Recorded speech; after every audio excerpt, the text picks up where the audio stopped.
Assalamualaikum warahmatullahi wabarakatuh. Di sini kami dari kelompok Eldre. Nama saya Dava. Nama saya Misyala. Nama saya Siva Sinaga. Di sini kami akan mempresentasikan proyek kami yang berjudul Lansia Care. Selamat menonton.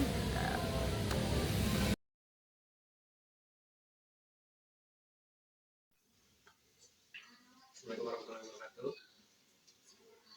Perkenalkan, kami dari kelompok Eldre. Saya David Mefadil dan rekan saya. Saya Abu. Saya Misyala. Di sini kami bermaksud untuk mengenalkan aplikasi yang sedang kami kembangkan, yaitu untuk memonitoring kegiatan lansia sehari-hari. Baik, bisa dimulai. Jadi sistem yang kami buat itu namanya Lansia Care. Sistem ini itu dibuat untuk membantu lansia dalam sehari-hari, kegiatan sehari-hari seperti ada pengingat aktivitas harian itu kayak makan, minum obat, olahraga rutin, terus aktivitas sosial lainnya. Terus di sini juga ibu bisa kayak memilih kondisi gitu, bisa milih senang, sedih, sakit. Terus untuk keluarganya di sini bisa mantau juga lewat dashboard keluarga, jadi tahu ibunya lagi ngapain. Ya, ini apa? Ini sehari-hari. Ya. Jadi misalnya Alia punya aplikasi yang Lansia Care namanya. Nah, ibu juga punya di HP juga. Berarti kehubung HP-nya ibu dengan HP-nya Alia. Jadi misalnya ibu Alia buatin jadwal aktivitas ibu sehari-hari itu apa aja, misalnya ingetin ibu minum obat di jam 3 gitu. Nanti habis itu kalau udah dibuat jadwal, nanti aplikasinya itu bakal kasih notifikasi nih di HP ibu. Nanti langsung di jam 3 langsung ada ring misalnya minum obat, ibu tinggal ketik aja. Nah, nanti oke. Nah, kalau udah ibu pakai aplikasinya itu nanti langsung ke kirim ke Alia, dia bisa lihat oh ibunya udah minum obat gitu. Itu cuma satu dari kita. Terus untuk latar belakang kenapa kita buat aplikasi ini tuh karena kita melihat kayak banyak lansia yang tinggalnya sendiri, terus keluarganya itu kan nggak mungkin memperhatikan 24 jam gitu, mungkin ada yang sibuk juga kan. Jadi kita membuat aplikasi ini biar keluarganya itu mudah ditangani. Sebenarnya tuh ada juga ya Bu, kayak aplikasi yang mirip-mirip, cuman itu dia kayak aplikasi yang lain tuh kayak kurang merangkul lansia gitu, kayak kurang interaktif, kayak suasana hati. Kalau misalnya itu kayak nggak ada, kalau di aplikasi kita itu ada. Saya juga senang, saya senang nih, saya pengen kasih tahu ke anak saya, bisa pencet di aplikasi senang, ibu bisa tulis nanti di aplikasinya, entah mau tulis catatan atau gimana, oh saya senang karena apa.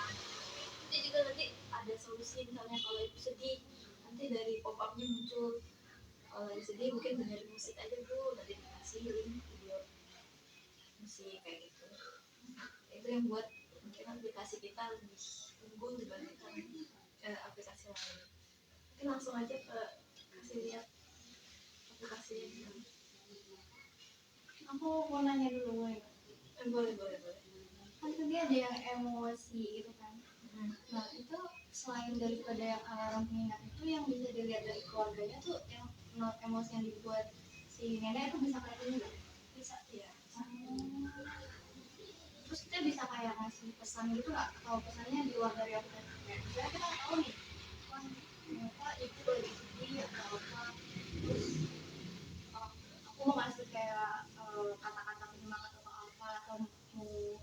kalau dari sisi keluarga yang melihat laporan itu ya, kalau keluarga sih bu, kalau dari kita nggak ada tindakan, nah itu tuh tindakannya tuh dari aplikasi itu sendiri.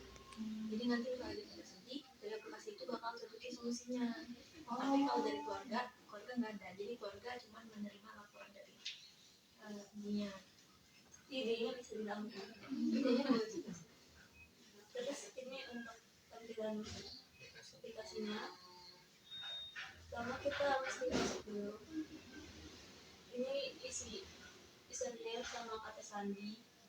Itu anaknya boleh yang buatin. Iya bisa anaknya yang buatin. Terus ini untuk tampilan halaman utamanya. Terus di sini bisa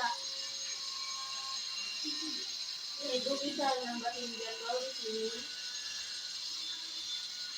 Terus bisa hapus juga. Apa ya? Nganuin apa itu? Edit ya. Lanjutin aja. Ini terus ini di sini bisa milih kondisi, misalnya sedih. Itu nanti bisa buat catatan, buat ya catatan harian aja. Iya buat cerita gitu. Diary. Terus ini ada video hiburannya gitu. Dia lagi sedih, ajak senang aja gitu.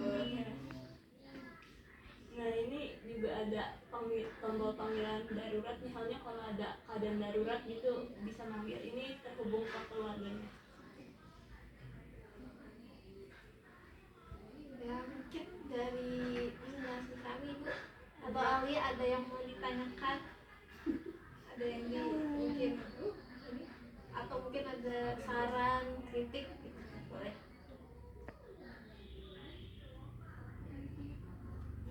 Udah bagus ya? Udah bagus ya?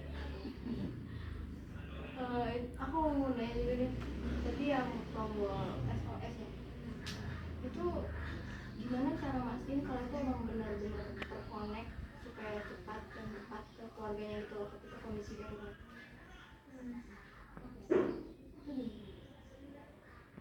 Kan dari sistemnya terhubung gitu, kayak WhatsApp itu kan ada fitur telepon, nah kurang lebih kayak gitu. Oh gimana tuh auto aja gitu? Iya. Nanti itu kayak lansianya atau ibunya itu harus kayak laporan dulu gitu nggak ke aplikasi? Atau udah tahu gitu kondisi ibunya kalau itu kenapa gitu?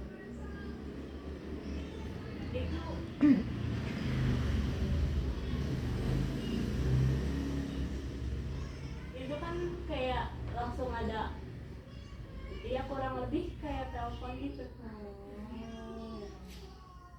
Nah untuk darurat itu bisa berapa kontak? Kalau darurat Ya, banyak yang didaftarin di awal. ya. Ya,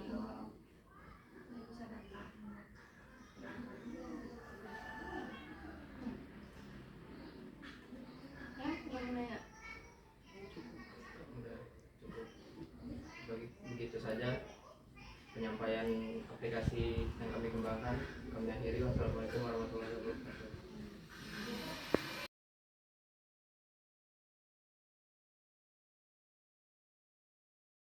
Selamat sore, perkenalkan saya Michela dan rekan saya. Saya David Mufadil. Kami dari kelompok EDRE di sini mau memperkenalkan sistem yang kami rancang. Jadi nama sistemnya itu Lansiacare.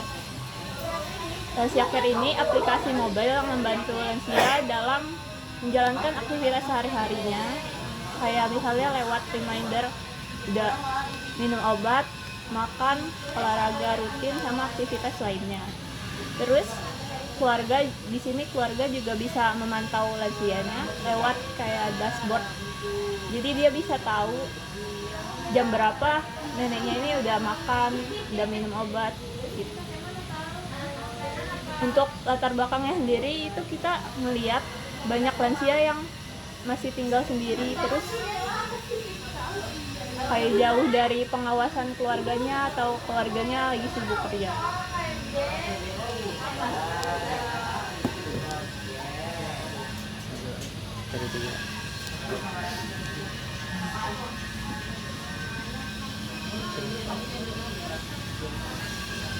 Jadi aplikasi kami ini unggulnya ini menurut kami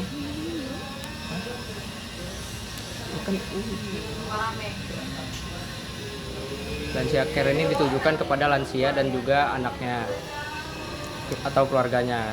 Dan kedepannya kami berencana untuk bekerja sama dengan rumah sakit, komunitas lansia atau panti jompo gitu. Lalu ada perbandingan dengan aplikasi lain atau keunggulannya. Keunggulannya ini bisa mengingatkan obat dan aktivitas, lalu memberi peringatan pada jadwalnya. Lalu ada juga dashboard yang langsung menghubungkan antara orang tua dan anak. Lalu ada juga fitur SOS. Jadi fitur SOS itu tuh fitur yang menchat langsung menghubungin keluarganya.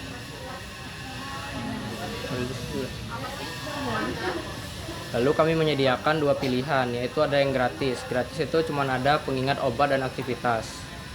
Lalu yang premium itu ada laporan kesehatan bulanan, ada profilnya lebih dari 1 lansia, dan kerjasama dengan layanan kesehatan, dan juga bantuan prioritas. Jadi di sini saya mau nambahin, untuk fitur itu ada 2, untuk user keluarga sama user lansia. Di lansia ini ada fitur buat pengingat aktivitas harian kayak minum obat dan makan siang gitu-gitu. Terus kemudian ada kayak cek kondisi harian. Jadi dia bisa milih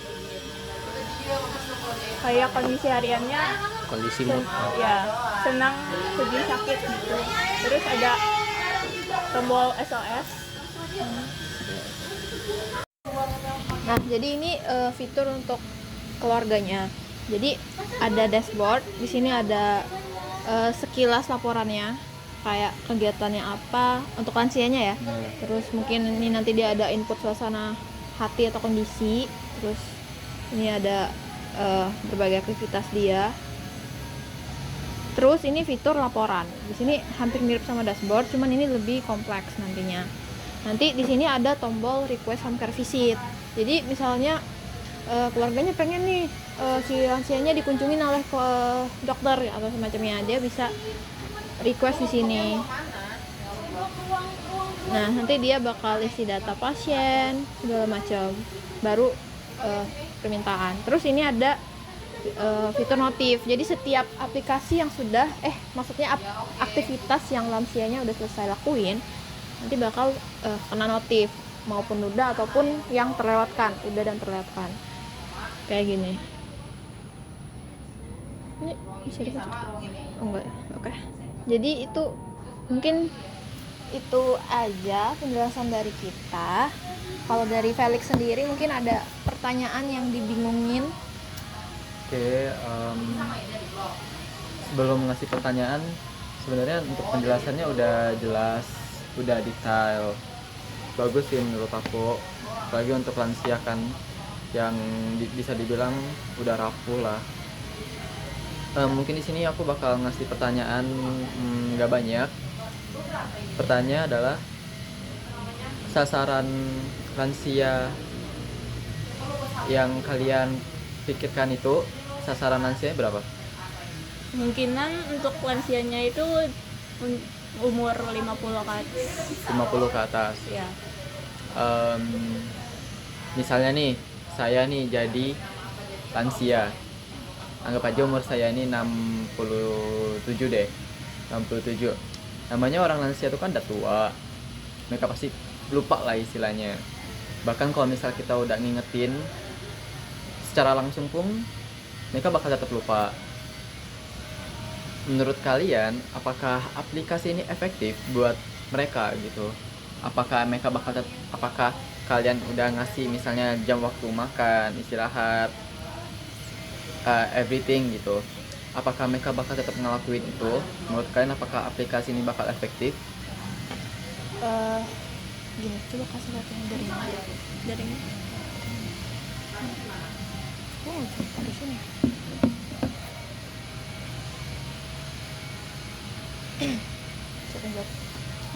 Nah, jadi gini. Kalau untuk efektifnya kan kita belum ke implementasi yang Nah. benar-benar ya. Cuman kalau dari kita udah mempersiapkan. Yang pertama, kita udah kasih fitur untuk tutorial awal penggunaan aplikasi. Jadi mungkin lansia ini juga nggak bisa berdiri sendiri gitu, harus didampingi sama keluarga. Dan juga untuk membantu ada tutorial videonya. Terus untuk apakah mereka benar-benar bisa ngelakuin aktivitas ini atau enggak. Jadi gini, ini kan ada ini the ring untuk setiap aktivitas yang dia lakuin. Misalnya saatnya aktivitas ringan. Jadi lansia itu punya keputusan untuk oke atau abaikan. Jadi dia harus mencet itu. Kalau dia nggak mencet, ini bakal muncul terus di handphone dia ya. Terus Nggak berhenti gitu ya, ya muncul terus. sampai mungkin entah sekitar 10 menitan bakal hilang. Nah misalnya dia pencet oke, nanti kan aktivitas terconteng ya sudah. Nah kalau misalnya dia pencet abaikan, artinya kan dia nggak ngelakuin aktivitasnya kan. Keluarga nanti dapat notif, oh ini emak saya nggak ngelakuin aktivitasnya. Jadi nanti dari keluarganya bisa langsung membunyikan kembali notifikasi ini. Dia punya fitur untuk mengingatkan kembali. Jadi ingatkan kembali untuk ibu lakuin aktivitas itu. Makanya kita bilang untuk persiapan kita, menurut kami tuh aplikasi ini udah sangat mudah untuk dijangkau oleh lansia mau usia berapapun. Jadi bagi kita aplikasi ini udah efektif. Oke, oke, makasih jawabannya. Ya, Mungkin aku di sini ngasih sedikit saran. Sebenarnya aplikasinya udah benar kata kalian kalau misalnya ini efektif. Mungkin sarannya adalah jangan terlalu bergantung sama aplikasi kayak gini. Kita kan nggak tahu ya, lansia tuh kan umurnya terkadang cepat, nah gitu. Jadi sering-sering dilihat juga, jangan tergantung sama aplikasi ini sih. Bisa dibilang efektif atau enggak, bisa aja dibilang efektif kalau misalnya kita sering ngedatengin mereka juga. Nggak harus 1-2 hari, mungkin seminggu sekali nggak apa-apa gitu. Oke, bagus. Ya, sekian dari penjelasan kami. Mohon maaf bila ada salah kata. Oke, nggak apa-apa. Kami akhiri, terima kasih. Makasih. terima kasih.